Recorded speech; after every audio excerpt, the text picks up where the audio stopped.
You're listening to the We Love Equity Real Estate Show, a podcast that discusses the intricacies of real estate investing with your host, Marcus E. Maloney. Marcus is a real estate investor best known for being the equity king. He's been awarded that moniker because he and his team find amazing real estate deals.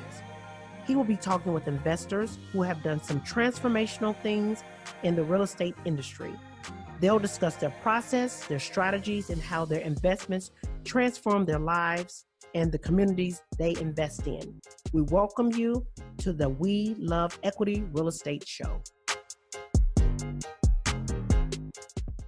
So up until last month, we kept it to $3,000 a month or less total expense. Okay. So that's skip tracing, that's callers, that's everything, right? So Perfect. it was up until I hired the second caller, right? So that number is going way up starting. Okay. So that's, more markets, more data, just more everything, right? Yep.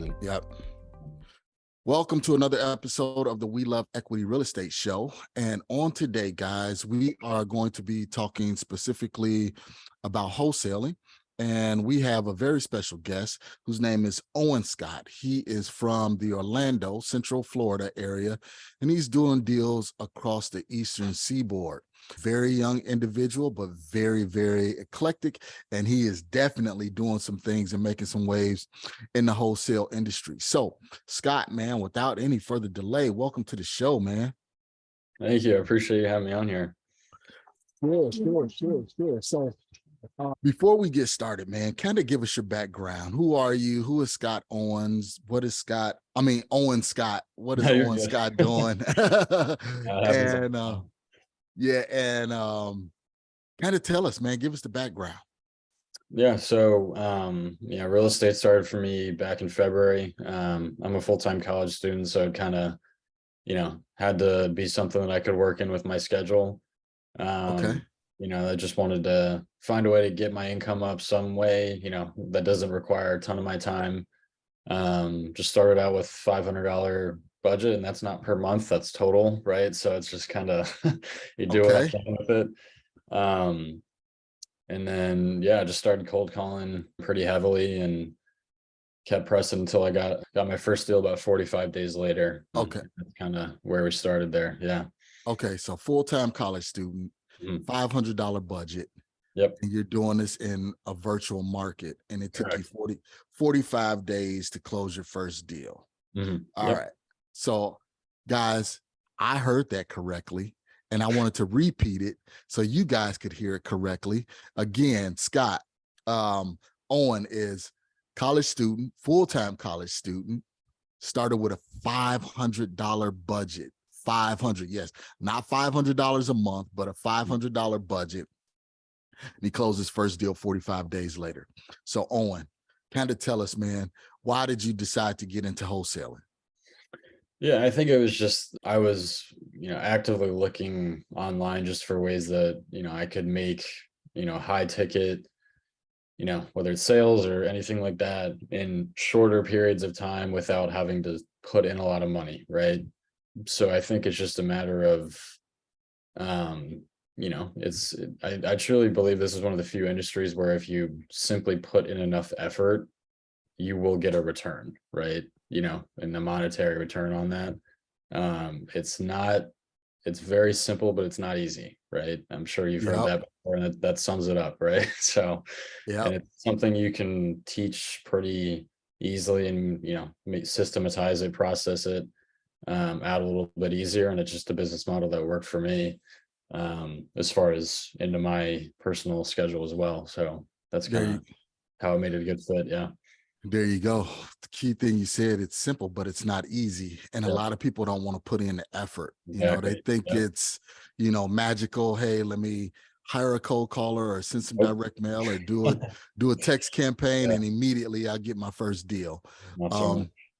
Yeah. But I mean, it only took you 45 days. I know for me, when I started years ago, it took me 10 months to get my first deal. So you doing it in 45 days in this market is really, really good, man. That's something that you, should applaud yourself about.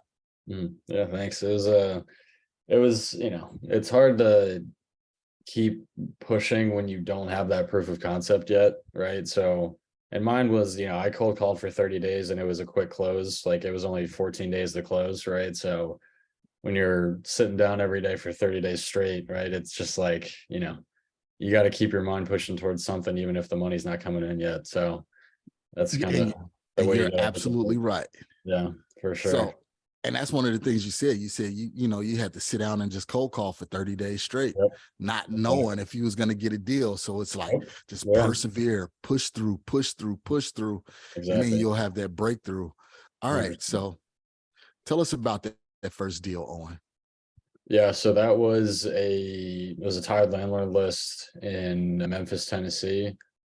I called him. He wasn't overly motivated. It's just, a lot of sellers will put up the smoke screen in the beginning of, I could sell, or, what's your offer, or, all that stuff. But he had a tenant that was paying way under rent. He owned like 10 houses. And, I think he just kind of liked how I approached it and just kind of figured out he was, paying $900 below market rent. So it wasn't really profitable for him. It was more of a, there was mental energy being spent on it with no return at all. So it was like, it was time to sell that one, whether he wanted to acknowledge it at first or not. And then, we talked about it, got deeper into it. Next day I got it locked up. It was kind of funny though. He wanted, he'd never done like an off-market deal, right? So he was a little spooked by, I only have a 2-page contract and stuff like that. And he wasn't willing to do the deal unless I did $2,000 EMD, right? Keep in mind the purchase price is only 80 grand, right? So I was like, I found a way to scrape up 2K just to put it in escrow, right? Gotcha. That was a real gamble, right? Because it was the there's something weird in the inspection clause that there was only one inspection allowed or something that he negotiated, and I didn't know enough at the time. I just wanted to get a deal done, right? So I was like, yeah, sure, whatever, we'll throw it in there, right? But it worked out. Had a bigger company come in and buy it. I think the gross on it was, I think it was 9,000 gross, and I had to pay some fees or whatever, because the buyer was a brokerage as well. So I net about 7K on that one. Yeah. All right. So let's kind of break that down. So first of all, you're in Central Florida, and you did this deal in Memphis. Why Memphis? First of all, why did you pick the Memphis market? Yeah, I was in a networking group with a few people, and I just kind of caught the common trend that a lot of people were there, and that's good and bad, right? You have a lot more buyers, but you also have a lot more people calling every seller, right? So it's kind of the trade-off. And it's also, within reason, it's kind of the buy and hold capital of that area, right? Cheap stuff and kind of get the trade-off for crime, but there's deals happening often and for cash, right? And that's what I'm looking for. So that's just kind of where my first virtual market was. And it kind of worked out with that one, but yeah, that's kind of the process. Yeah. So you pulled the list, and then you just personally cold call it. No cold caller, anything like that. You just cold called. Sitting down in a study room at my college campus and just on batch dialer for 4 hours at a time, right? But, nothing fancy. Yeah. Yep. Real sweat equity. Just put the work in and grind. Okay. And then you got the caller on the phone. This is your first transaction, everything like that. Where did you get the contract from? And how did you feel confident in using that contract? Because a lot of people have that question. Exactly. Yeah. I got the contract from the networking group I was in. I don't know if you know Chris Jefferson. That was the one. He provided all of us contracts that he uses in his own business.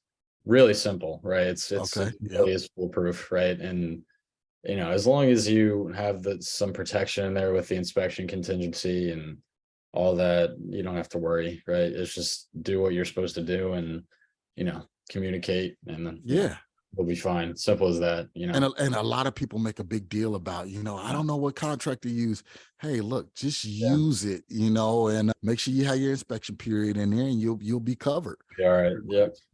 Okay. Exactly. And then, all right. So I want to cross off a few hurdles here that people have. So how did you get a chance to see the property? So that one, yeah, so I didn't have any connections in Memphis. I'd never been to Memphis, nothing, right? So kind of scrambling. I found someone, it was actually a buyer who a friend of mine in the networking group knew. So he was like, you don't have to worry about him going to the seller or, anything like that. He was interested in the property. So, and he was like, hey, I can help you. I can just get photos for you just in case I can't buy it. Right. Perfect. And that's what he did. That was a unique case by in any situation, but that's how we got that one done, but definitely not my model to this day. But yeah, but I mean, but you had to do what you had to do in order to get the deal done. Yeah, whatever. And that's what I tell people. Yep. 100%. That first one is the barrier, right? Yep. On that first one, there's no system, there's no process. It's like whatever you need to do, just get it done. So you get the wire, right? Yeah. Yep. Okay, so you got the pictures. How did you send the seller the contract? Just through DocuSign. One of their free equivalents. Yeah, that was okay. Yeah. Very, very simple. I love it. I love it. And this is what I tell people is, whatever the roadblock is, you can definitely overcome it. You just gotta see, what the roadblock is and make it happen. Yeah. Okay. 100%. Yeah. So now the next barrier was you got the contract, got the pictures, everything like that. How did you know what title company to use? I think it was just as simple as I asked the buyer or the one who took photos for me. He wasn't the actual buyer at the end, and he does probably what I'm doing now, about 4 or 5 a month. And I was like, who do you use? He's doing volume, right? I'm sure, he doesn't play around with title companies that don't, right, aren't investor friendly, stuff like that. And he gave me 3 off the top. Reach out to this person. Here's their number, right? All I had to do was ask, and he was. That's it. Simple enough. That's it, Yep. Just ask. Guys, you hear it right now from Owen. You just got to ask. You got to get in some of these networking groups and just ask questions, and you'll get all of the answers that you need. 100%. Okay. So you got that done. Your buyer, where did you get your buyer from?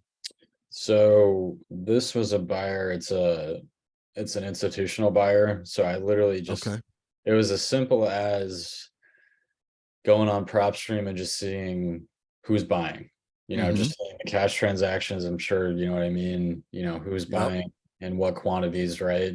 And they bought the house next door 2 weeks prior, right? So that was very clear, how many properties that are linked to that property. And again, this is a brokerage, right, as well. So I called the buyer's agent that was listed on Zillow for the one they bought next door. Yep. And turns out he runs their entire acquisitions in Memphis, right? So he's, just one phone call, I'm on the phone with a decision maker who has 50 million, that can be dispersed at any one time, right? So that was, it's usually a lot harder to find that contact info, but I was lucky that I could just call him up and, he was quick to offer on it. I think it was the same day. And that's how we got moving. Yeah. There you go. Yeah. And and you said the key word, luck, but I think you only received that luck because you used preparation and you just did whatever you needed to do, so guys, you hear it from Owen, just get out there and do it. It's simple. Don't beat your head over it. I know you guys hear a lot of big time wholesalers, and you even hear me say it, you got to create a system. Once you create a system, you can scale. But in the beginning, just get it done, get that proof of concept. And then you can start looking at, all right, how do I put systems in place to make this a lot easier for me? Yep. 100%. Okay. So once you got that first deal closed, man, how did you feel? It was, to this day, I just remember I was driving down south to visit somebody, and I just was stopping to, get gas, and I just heard the notification and the American Express thing just flashed across my phone. And I'd never made that much money, right? It was, $7 grand is, not a huge deal, but it's to somebody who's, 20 years old in college and, just cold called for 30 days, it felt awesome. Right. I mean, and with a little bit of effort, you turn that $500 into $7 grand in 30 days. Yeah. And there's not, I mean, I tell everybody who doesn't really understand, what I do on paper, I'm like, if I spend $1,000, I get 15K back most times. Right. So, there's no better active income ROI that I know of that you can systemize and you can slowly back your way out of. Right. So Yep. It was an incredible feeling. I took like maybe $500 for myself and then just, put the rest back into what I was doing, because you get hooked on it, right? Like, man, if you could just do it, because you think maybe, okay, I did 7K on this one. What if I could do 2, 3, 4 of these a month, right? That's 30 grand, so that's just how I looked at it. And that jump started it for sure. Okay, absolutely. All right. So you closed that first one, took $500 for yourself, paid yourself back, and then you took that other $6,500 and kind of just put it back into your marketing machine. So what did you do? You went and hired more cold callers, pulled more lists. What exactly did you do? I didn't hire anybody. I pulled more data for sure. And I was cold calling through my 6th deal, I think. So just more data. And I got upped a few of my subscriptions to allow for more marketing. But I didn't really change a whole lot of what I did, right? I think that's the key, because some people will close that first one and say, okay, I got to get a VA, I got to do this, I got to do that, I got to do this marketing channel, right? Yep. If something works, just push more into it, right? Like really establish that one channel and then swing your focus, right? I think that's something I learned to do. I'm glad I did that instead of just, putting it in multiple buckets. But yeah, that was kind of what I redistributed it into. Keep it simple, right? Just keep it simple. If it works, business, right? If it works, just keep working it until you say, all right, now I really need somebody because it's becoming, a little bit more than I can handle. All right. So tell us, so you're in Orlando and you're doing deals in South Carolina, Augusta, Georgia, Tennessee, Kentucky, or getting ready to move to Tennessee and Kentucky. All right, tell me how you're setting everything up, how you're navigating everything, so people will know. Yeah, so I think your local connections are huge. And Columbia is our main market. Like I told you before the show, I have a friend who goes to college there, and I'm lucky that he's a people person, right? So he can deal with some sellers are a little wacky, right? Stuff like that. Tenants are wild, right? So he deals with that. I also, now that I'm not just wholesaling, I'm doing a lot of wholesale deals now. Okay.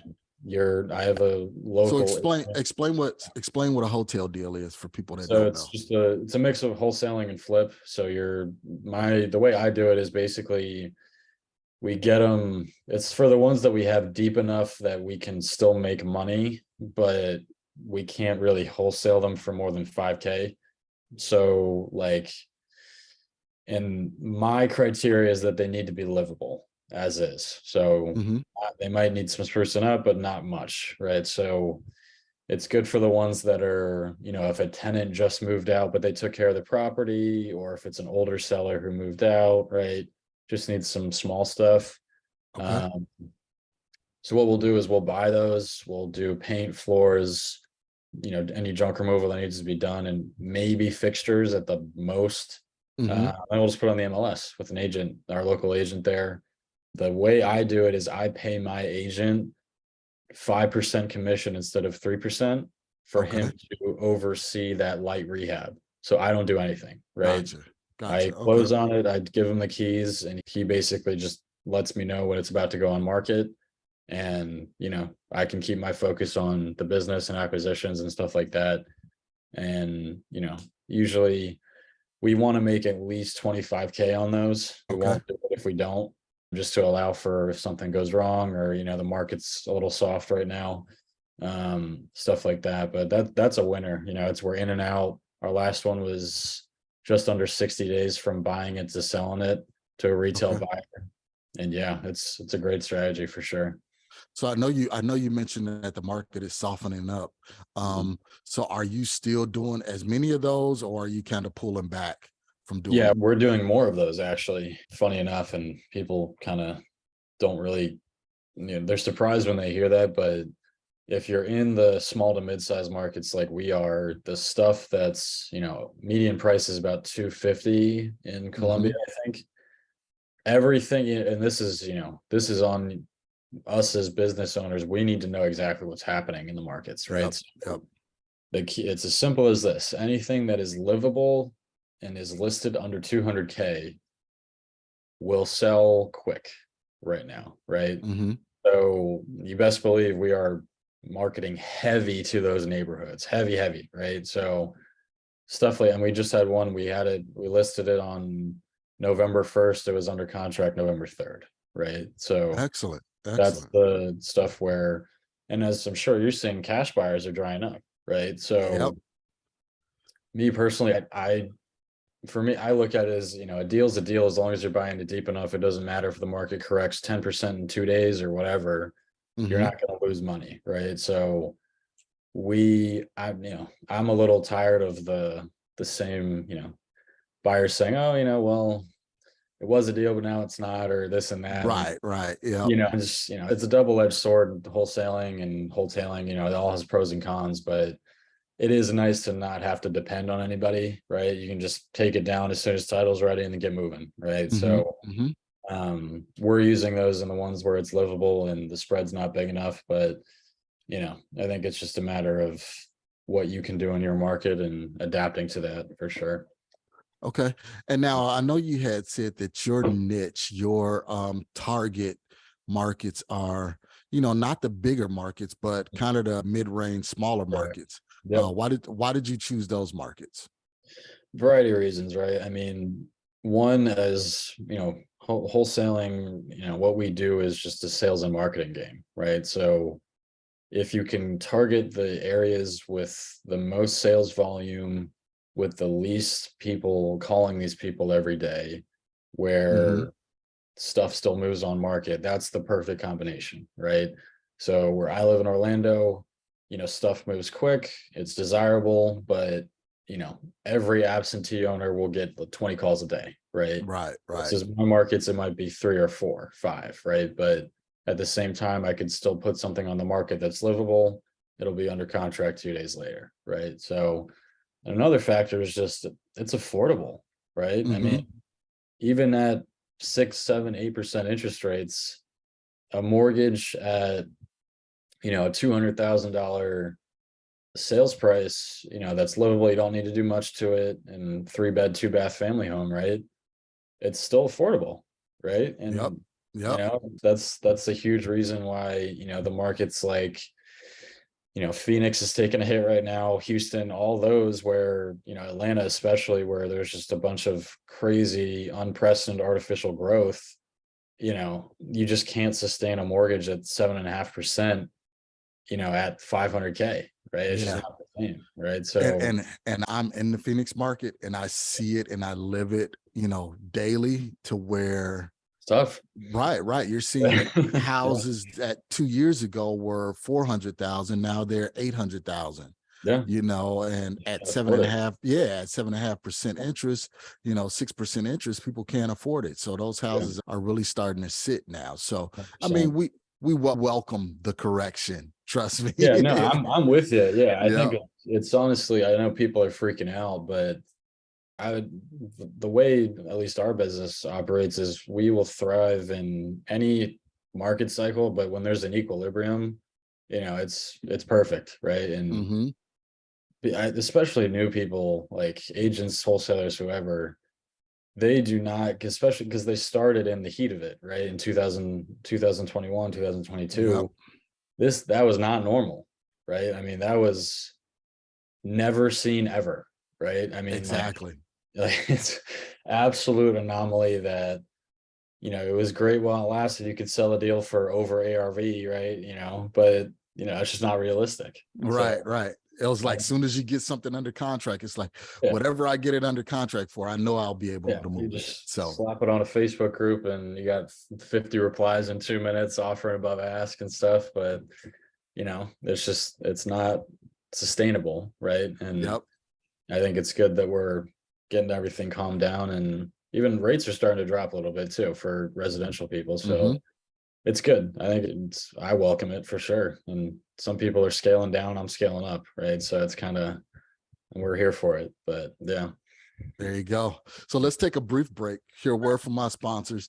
And then when we come back on, we'll talk about, how you started to scale. So Awesome. Take a brief break and we will be right back.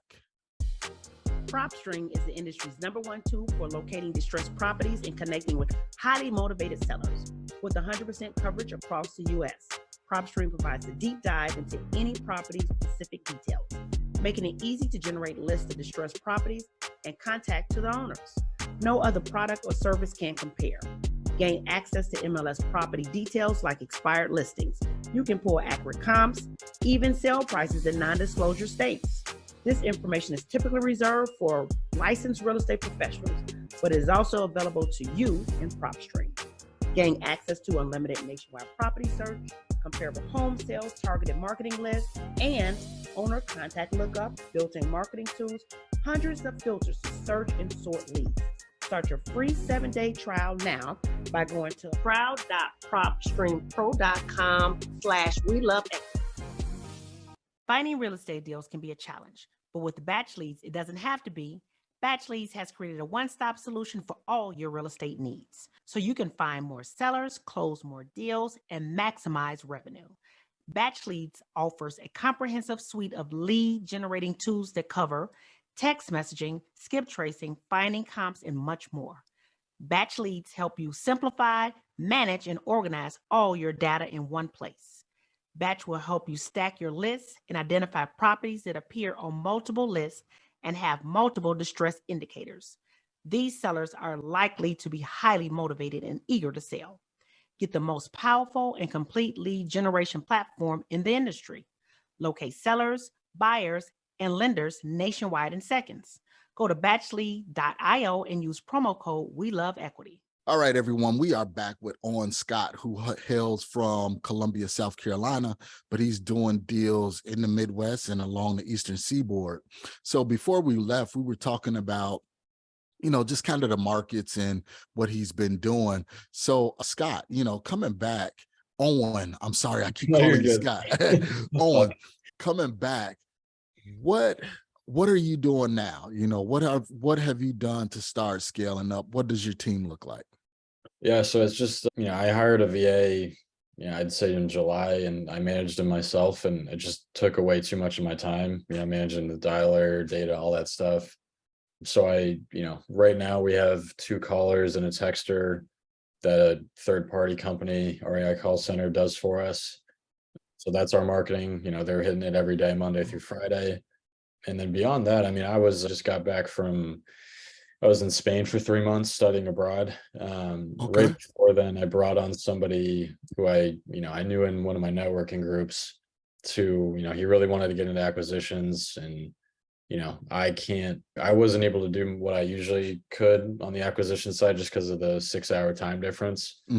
So I brought him on, trained him. We're still, I'm obviously ironing out the kinks, but he's going to be my full-time acquisitions guy. So, follow-ups, closing calls, stuff like that. He's going to be a full-time member of my team. And that kind of leaves me for the back end stuff. That's going to be my focus and just overall operation stuff. But yeah, the focus was always marketing though, just getting, as many dials out as we can, as many records as we can, as much reach as we can. Okay. So you said you have, 2 cold callers? Yes.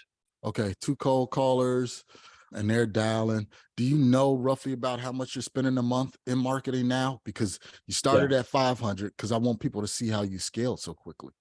Yeah. So up until last month, we kept it to $3,000 a month or less total expense.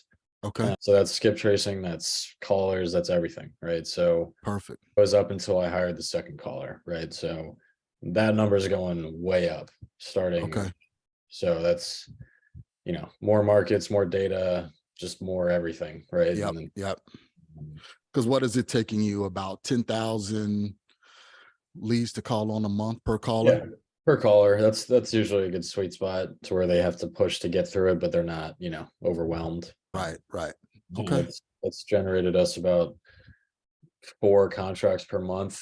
And we just added the second caller, so it's not really, I can't really can't know how to metrics yet. But okay. All right. And then, so you're getting about 4 contracts per month. What's your fall through rate? Are you closing every 4, or is it 3 out of 4?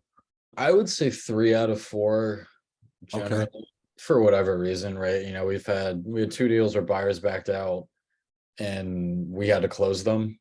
So that was, it wasn't ideal, but we'll still make money on them as wholesales. We had a few, there's stuff where the sellers just refused to sign at closing.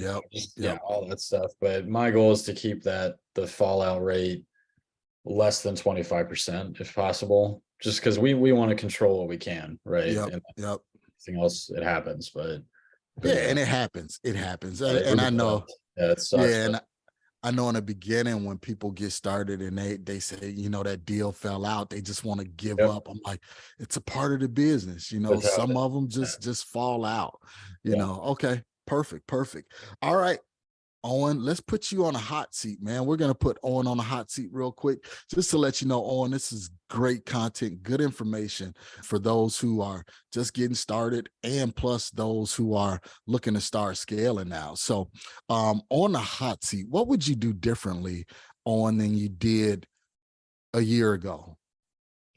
Get a third-party VA sooner. Okay. That's the main thing. Yeah. Okay. So you think you did a little bit of too much of the cold calling yourself? Yeah. I was just, once you get the money, you're a little afraid to lose it, right? So I would have gotten it probably 2 deals earlier, probably. Yeah, definitely. Okay. All right. And then let's see. So started earlier. What would you do differently? Why not a mentor? Why didn't you use any kind of mentorship program or anything like that? Kind of talk to us about that. Yeah, I mean, the networking group I was in with Chris Jefferson, that is a mentorship group. It's not like one-on-one. It's like a group of us, but that definitely helped a lot. I'm not gonna lie. I definitely understand the value of a one-on-one mentor. I just think that through your own, maybe a low budget course, stuff like that, you don't need it until you get the money, right? So that shouldn't be your first expense, once you understand what the business is. But completely agree. And guys, mentorship, comes in all forms, types. You can have the one-on-one, you can have the group, you can have the $40,000-$50,000 mentorship, or you can have, the $1,500 mentorship. The importance is, just collaborating, being with a group that you can bounce those ideas off of, that you can bounce, those questions off of. And when you're struggling, somebody that you can talk to and say, hey man, you know what? Don't give up, keep going. Yeah, that's the biggest part. I mean, it's hard. It really is. Even in, you might get a $30,000 wire on a Monday and then have 2 contracts fall out 2 hours later, right? It's stressful, right? You can't, even if you have great systems and processes, it's just, you need people that are going through the same thing, right?